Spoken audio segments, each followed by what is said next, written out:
ನಗರದ ನೈರ್ಮಲ್ಯಕ್ಕಾಗಿ ಹಗಲಿರುಳು ಶ್ರಮಿಸುವ ಪೌರ ಕಾರ್ಮಿಕರ ಆರೋಗ್ಯ ರಕ್ಷಣೆಯ ನಿಟ್ಟಿನಲ್ಲಿ ಒಂದು ಶ್ಲಾಘನೀಯ ಹೆಜ್ಜೆಯನ್ನು ಇಡಲಾಗಿದೆ. ಉತ್ಕರ್ಷ ಚಾರಿಟೇಬಲ್ ಮತ್ತು ವೆಲ್ಫೇರ್ ಟ್ರಸ್ಟ್, ಮಂಗಳೂರು ಮಹಾನಗರ ಪಾಲಿಕೆ, ಸುರತ್ಕಲ್ ವಲಯ ಹಾಗೂ ಪ್ರಸಾದ್ ನೇತ್ರಾಲಯದ ಜಂಟಿ ಆಶ್ರಯದಲ್ಲಿ ಪೌರ ಕಾರ್ಮಿಕರಿಗೆ ಉಚಿತ ಕನ್ನಡಕ ವಿತರಣಾ ಕಾರ್ಯಕ್ರಮವು ಸುರತ್ಕಲ್ನ ಎಂಸಿಸಿ ಕಟ್ಟಡದಲ್ಲಿ ಯಶಸ್ವಿಯಾಗಿ ನಡೆಯಿತು. ಪೌರ ಕಾರ್ಮಿಕರಿಗಾಗಿ ಆಯೋಜಿಸಲಾಗಿದ್ದ ಉಚಿತ ವೈದ್ಯಕೀಯ ಮತ್ತು ಕಣ್ಣಿನ ತಪಾಸಣಾ ಶಿಬಿರದಲ್ಲಿ ನೂರಾರು ಕಾರ್ಮಿಕರು ತಪಾಸಣೆಗೆ ಒಳಗಾಗಿದ್ರು. ಈ ವೇಳೆ ದೃಷ್ಟಿದೋಷ ಕಂಡುಬಂದ ಮತ್ತು ಕನ್ನಡಕದ ಅಗತ್ಯವಿದ್ದ ಫಲಾನುಭವಿಗಳನ್ನು ತಜ್ಞ ವೈದ್ಯರು ಗುರುತಿಸಿದ್ರು.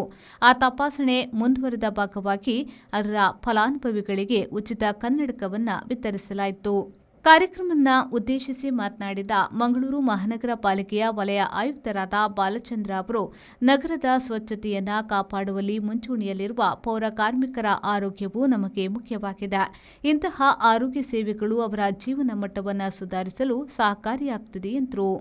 ಕಾರ್ಯಕ್ರಮದಲ್ಲಿ ಕಚೇರಿ ಅಧೀಕ್ಷಕಿ ಎಸ್ ಮೀರಾ ಅವರು ಫಲಾನುಭವಿಗಳಿಗೆ ಸಾಂಕೇತಿಕವಾಗಿ ಕನ್ನಡಕವನ್ನು ಹಸ್ತಾಂತರಿಸಿದರು.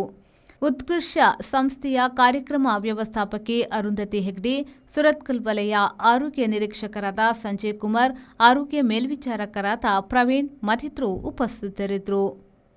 ಬ್ಯೂರೋ ರಿಪೋರ್ಟ್, ವಿ4 ನ್ಯೂಸ್, ಮಂಗಳೂರು.